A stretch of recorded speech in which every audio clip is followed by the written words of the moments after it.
Are you ready to grow and scale this year? My goal with this video is to show you exactly, step by step, how to market your clothing brand, get results like this, or even this, or even this. So in this video, I'm gonna show you the exact steps that you need to take to grow, how to simplify your marketing approach, let's not overcomplicate this, and a few secrets that will help you really stand out and crush the competition. And no, this doesn't have to be hard, but more about that later. Never stop chasing your purple cow. I promise this is relevant and it will help your business, so let me explain. All right, so there's a book out there by the guy named Seth Godin. He's kind of like the godfather of marketing, but he has this book called Purple Cow. The best way I can explain this, I used to do this kind of in networking groups or like Chamber of Commerce in general, and so just kind of paint a visual for you as well, and I promise this will all make a little bit more sense. So if you're from Texas or Kansas, or if you've ever been to somewhere, you know, in a plain state, Ohio, or any of those places like that, Iowa, you've seen a cow. Sometimes you see longhorns, sometimes you see dairy cows, like you've seen a cow. You're going by it, they're typically brown or black or whatever, and it's like nothing new or out of the ordinary, right? So you just keep on going by it. That's most people's marketing. It's just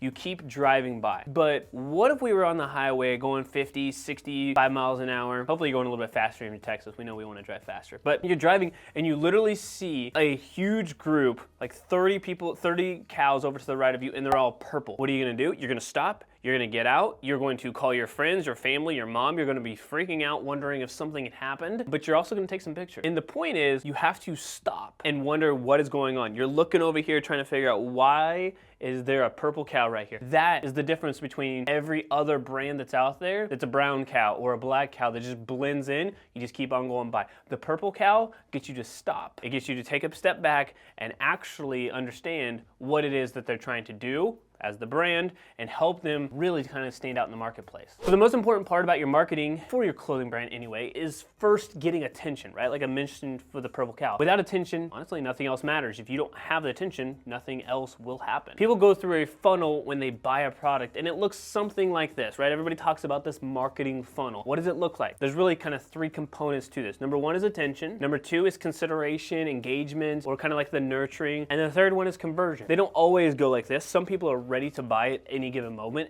We know the statistics for this, around 3% of people, if you put the right product in front of them, they'll buy right away. But most people need to be aware of your brand. We can go into a whole nother segment there, right? Problem aware, solution aware, etc. But like they need to be aware of your brand, you need attention. Then they need to have some kind of engagement or consideration. They may not choose you, and their decision may be not to buy from you, but they have to get to a level of consideration or engagement. That can be done through email or SMS, could be done through postcards, could be done through organic marketing. It doesn't matter, but like the nurturing needs to happen, the engagement needs to happen. And the last piece is conversion. Like when do we actually make this purchase happen? And so many people get this confused with like Facebook ads, like more about that a little bit later, or meta ads or Instagram or TikTok, doesn't matter. But conversions can happen anywhere. You need to determine where they're at in your funnel. It doesn't happen right away. So Google called it the 7-11-4. 7 hours of an engagement with a brand, 11 different interactions across 4 different platforms. So YouTube or podcasts or email or SMS or Facebook ads or Instagram or TikTok organic. That is the combination here. And that's the nurturing phase before people ever even make a decision. Can you imagine 7 hours? It's no longer 7 different touch points, actually multiple touch points. That's what we're gonna talk about today is how can you create a funnel? How can you create marketing that will actually attract the right customer? To cut through all that noise out there and actually get attention, you have to hone in on your messaging. And if you don't know what your messaging is, it's basically the way that you speak to your ideal customer. It's the way that I'm speaking to you right now, clothing brand owner. I'm talking to you. Now, if you're watching us and you're not a clothing brand owner, that's completely fine as well, but I'm really just speaking to clothing brand owners. All these principles can be applied to any business, and hopefully you're watching because you have a Shopify store or something like that, but clothing brand owners, that's for you. The messaging is for you. So no one talks about this, right? The messaging part. So I'm gonna go in depth. This is gonna help you a lot. Then we can talk about your marketing funnel and driving traffic and getting people to your site through ads. I know that's the part that you guys wanna get to, but most importantly, I wanna make sure that you have a business that lasts decades, not 10 days. To get your messaging right, the easiest way to do this is to go super niche. What that means is like very, very specific on who you're trying to go after and who you're targeting. Saying that you're creating a brand for the 18 to 55, even the 18 to 35, or even the 18 to 25-year-olds, that's a lot of different people. And if you go after men and women and you're not specific there, that's even harder. Like, you're so broad. I just want to serve everybody. Well, so does everyone. But it's not possible, especially in the very beginning, or it's much harder anyway. If you want me to go in depth about messaging and do like a whole video on it, we can just comment the word messaging down below and I will make that video and I'll go everything that you need to know about talking to your ideal customer. We'll do that. But to give you kind of the shortcut here, 99% of you are going to be marketing to your exact self. When you are starting out, you're going after people like you, because more than likely, if you started a boutique or you started a streetwear brand, it's because you created something for a gap in the marketplace that was you. You couldn't find sizes that fit, or you couldn't find it in a way that, you know, resonates with your audience, or you represent something with your streetwear brand that wasn't represented well or wasn't cool enough, and so you created. So your gender, your age, and what your interests are, which makes this even easier. You need to ask yourself these questions to help determine your messaging, and then it will help you cut through a lot of this noise, right? Again, our goal is purple cow. Okay, I'm gonna keep referencing back to that. I'm gonna make up a brand here to give some context. So I'm gonna start a Texas-based Christian clothing brand. And who is this brand for? Question number one. People who live in Texas or love Texas, and even more specifically, those who align themselves with the Christian faith. Okay, plain and simple. Why would someone wear this brand over another one? My answer to this is they're the old school Texans, the ones who are interested in a country life and driving 4x4s more than they are in the city slicking and driving a Maserati. They want to honor the state and, most importantly, the people in their life, the most important person in their life. And number three, what problem are you solving? Classic and yet modern clothing for the 20-something who doesn't buy into the norm. Obviously, this brand is made up, but listening to this, you either were drawn in or repelled, and that's the key. Now, please don't leave the video, there's just an example here, but hopefully you were drawn in or repelled. That's what happens if you are clear about who you're going after. If you are not clear about who you're for, it's hard to know what exactly you also are against. And marketing to everyone is marketing to no one. The fastest and most effective way to 6 or 7 figures is to stay laser focused. There's a lot of distractions out there, and hopefully you're focused on this video right now, but there's a lot of distractions out there right now that will get you and make you chase that shiny object. And this framework should be bolted onto your business if you want to grow faster and reach more people with your marketing this year. The first thing we need to do is they start with the 5 ones. So the first one is one audience. Who you're going after. We mentioned that earlier, and I think this kind of goes with what I was saying previously, right? What is that one audience? Who is it you're going after? Age, gender, and location. The psychographics. Where are they shopping? Who are they buying from? What places do they spend their money at, and who do they spend their time with? Like, all of that should be the things that you're trying to understand. Who is your audience? And remember, for most of you guys, it's just the audience is you. So your pain points, your stressors, all of those things, I promise you are relatable to your audience. But go after one person. Probably gonna look like the person in the mirror. Number two, or the second one, is the message. We talked about that a little bit earlier too. So that one message that you're going after, a clear message is very, very important. So like whether you're Bombas, where the message is about affordable socks, or making sure that every single pair of socks actually goes to a homeless person or somebody in need, that's their message. Or Tom's, that every shoe is donated, buy one, get one, like one is donated. Whatever that messaging is, let's be clear. Your message doesn't have to be something like that. Your message could be just the fact that it's the most up-to-date or the most highest quality material or the most affordable materials that are made, whatever. It doesn't matter, but you just need to define what your message is. So that one message, one traffic source, and your main traffic source, okay? So this is like, if you start on YouTube, then you could expand to copying that for TikTok or Instagram Reels or Shorts. It doesn't matter, but we need one main traffic source and then duplicate it everywhere else. I'm not saying don't be everywhere. What I am saying is just put all of your effort into one place and then you can distribute. That takes way less time. It is not the ideal situation for the future, but our goal right now is to grow, and so you can come back to making unique content or relevant, original content for every single platform later. Otherwise, you probably just spin your wheel. And then one offer. What is your offer? You could be buy one, get one free. It could be free shipping. It doesn't have to be a deal or a discount. Your offer could be that everything is donated, or a percentage of your sales are donated that kind of aligns with your messaging. What is your offer? Bring that to the market. And you can test it. Just because these are the ones doesn't mean that after you test them for 6 months, if they're not working, you can't change them. It doesn't mean you have to stay laser focused into that, but it just means don't be doing multiple at the same time. And then for 1 year, intense focus for 12 months, right? Depending on when you're watching this, it could be January or September, November, December, it doesn't matter. 12 months from the time that you set out to grow this brand, right? Intense focus. If you do that, your brand will grow. So those 5 ones, write those down, use use those. Do not shy away from them. Hold up just 1 second. So I just wanted to say that if you are a clothing brand owner and want to jump into the specifics of your brand and how to grow it profitably online, you can schedule a free 45-minute strategy session with us. There are limited spots, so go find a time that works best for you by clicking the link in the description down below. Don't be in love with the way that you make money for your brand. So over the last 10 years, I've developed this framework to grow and scale clothing brands. These are the exact elements you need. The other 2 points I mentioned will give you a solid marketing foundation in general. But these 5 pillars are very specific to clothing brands. I wanna make sure that you have the foundation to scale this thing. So many people could get to like 0 to 5 or 0 to $10,000 a month. They never really go past that because they don't have a solid foundation. They just kind of shoot from the hip. And don't worry, a lot of people do. But I want to set you in a place where you can go from 20K to 50 to 100 to 500 to $1 million a month. That is all possible with the right foundation. It is not possible. It will break if you do not have this in place. Okay, so let me walk you through these 5 pillars. These are the pillars that we've developed. I came up with these based off of true business principles and then applied them to clothing brands. So number 1, website conversion. I need you to be between 1.5% and 3%. Most clothing brands are actually less than that. Don't feel bad if you are not at 1.5% to 3% for your clothing brand. Most people are not there. But I'm not trying to get you to be most people. So conversion rate 1.5%. Basically 2 people for every 100 people who come to the site. If they're not buying, it's likely because there's a lot of confusion that's happening. So a couple of tips for you real quickly with this to help. Number 1, get some social proof. Get a press release, add some kind of notoriety to the brand. You can get press releases for a couple hundred, $200, $300, $400. I know it's a little bit of capital, but having the as seen in Yahoo or Bloomberg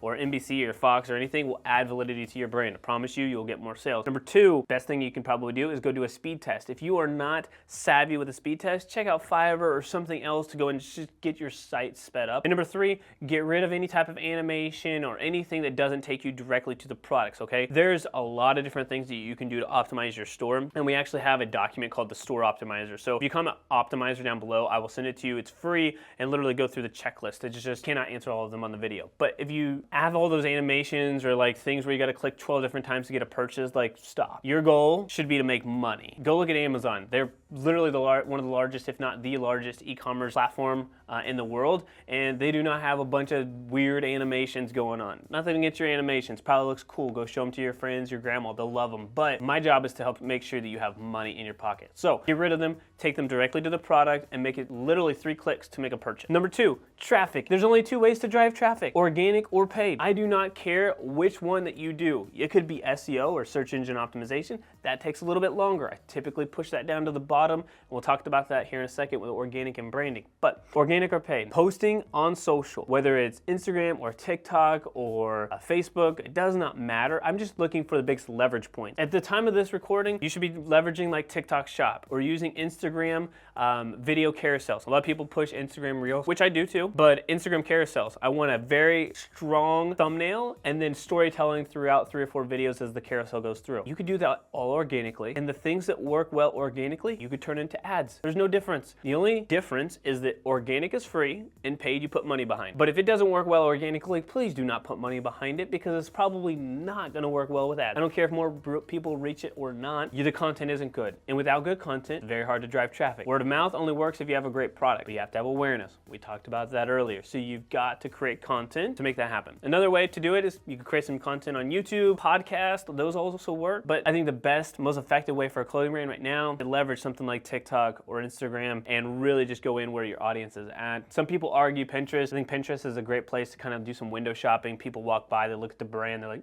that's cool, and then keep on going. They may send traffic, not conversion. Number 3, we talked about this earlier. So you have awareness, consideration / engagement, nurturing. The nurturing section, the profit section here. Number 3 is profit, and this is your email and SMS. So emails, if you have 1,000 people on your list, I want you to be sending out 3 emails per week. SMS, if you got probably a couple hundred people on there, I want to send out 1 to 2 SMSs per week. You're nurturing this relationship. If you have 50 people on your email list and you're not emailing them, don't continue to grow your business. Like, it does not make sense to me. If I put you, the great example of this is if I put you in front of 50 of your ideal customers in a room for you to speak and you're standing on the stage and you don't talk to them, that's exactly what you're doing. They signed up, they raised their hand, they said, hey, I'm interested in your brand, and you just Crickets. Do not do that. I don't care if it's 50 people. Do you want 50 sales? Because that's what's on the other side of those emails. Those relationships take time to build. Send those emails, send those text messages. As you become more advanced, you build an audience. You could use a tool like Postpilot to send out postcards, which sounds old school. When nobody else is doing something, probably when you should be doing it. Zig when other people zag. That is what marketing is about. It's about leveraging attention and getting better efficiency with what you're putting out. Then you could use a tool like retention. If you get 10,000 people to your site, retention.com, it's down in the description of this video. Retention.com will collect all the email addresses, US people only right now. We'll grab all of the email addresses for the people who just didn't add to cart or initiate checkout, and we'll get those so that you can get them into your flows for Klaviyo as well. We do suggest other places, but Klaviyo is kind of the go-to. If you're a clothing brand, use Klaviyo. The fourth pillar, customer experience. If you have products in hand, I really need you to focus on shipping. Make sure it's fast, 1 week at the latest. If it's more than that, please be very clear on why it is. Maybe you're sourced from like country that has only one way out and it's the rarest material in the world, and so they're gonna wait an extra couple days. Like, tell me why. Otherwise, make sure it's fast. The sooner you get the product in the hand of your customer, the sooner they could wear it, the sooner they could tell their friends, and the sooner that you are more likely to get a purchase from them again because they love the brand. I wanna get 2 to 3 purchases in a month from about 30% of my customers. If I do that, skyrocket. So, shipping, packaging, what does this look like? Did you do the bare minimum, or are you trying to surprise and delight? What can you do? I want you doing a handwritten note. If you're doing drop shipping or print on demand, less likely to be able to do it. But if you got product in hand, I want a handwritten note to every single first-time customer, every single one of them. So shipping, packaging, customer experience, customer service rather. So the customer service, just being very proactive with your emails and letting people know when the package is. There's nothing like being able to follow your package and knowing it's super close to being able to be delivered. And then I want to make sure that you are super proactive with the way that you are responding back to emails or shipping or any type of delay. That is going to go a long way. You do not want to lose a customer. The average customer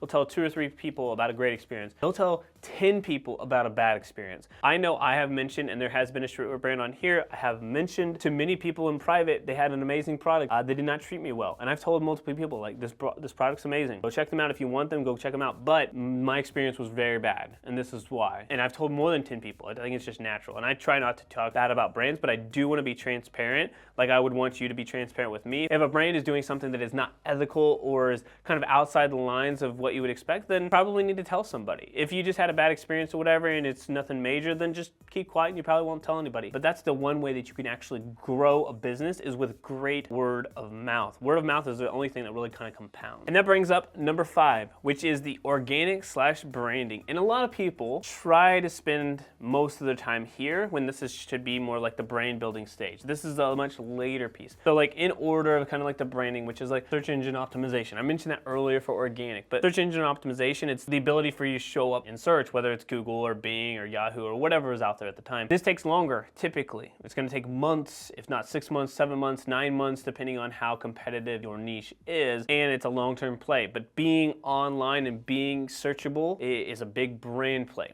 Another piece is UGC, user-generated content. I want other people to create content of my brand. If you can't create it yourself, then kind of use this to go back up to steps 2, and you can use that to help grow your brand because you'll use that organic content. But I want people, more and more people, to use my brand and put it out to more people. So if you really want to, like a great story, like Gymshark, that's how they built a $1 billion company, was through influencer marketing. And you see other people creating content. And so the influencer stage, I don't care how many followers somebody has, I just need to know that they have a level of influence. So if it is a 25 to 35-year-old black guy in Chicago who's a huge Bulls fan, who has 2,000 followers, and I have a bunch of shoes that are Jordan shoes that are dropping that are also Bulls fans, makes sense. If I have Susie over here who's a 45-year-old mom with 50,000 followers, probably don't want to use her as an influencer, probably going to use the dude from Chicago because it's very relevant. So I don't care about how many followers they have, as long as the engagement is good and the level of influence is to the right person. If you use those 5 pillars, I promise you, you will grow your brand. If you use this video, you will grow your brand. I hope you got a notebook of everything that you need to grow that. Now that you have a marketing plan and a solid foundation for how to scale your business, you need to drive traffic. And my favorite and most effective way to drive traffic, something we talked a little bit about earlier, which is paid ads. And I created a video on exactly how to run ads for your clothing brand this year, right now, what's working. Go watch this video right here. All right, y'all, have a great rest of your day. I will see you next time. And P.S., make sure you subscribe.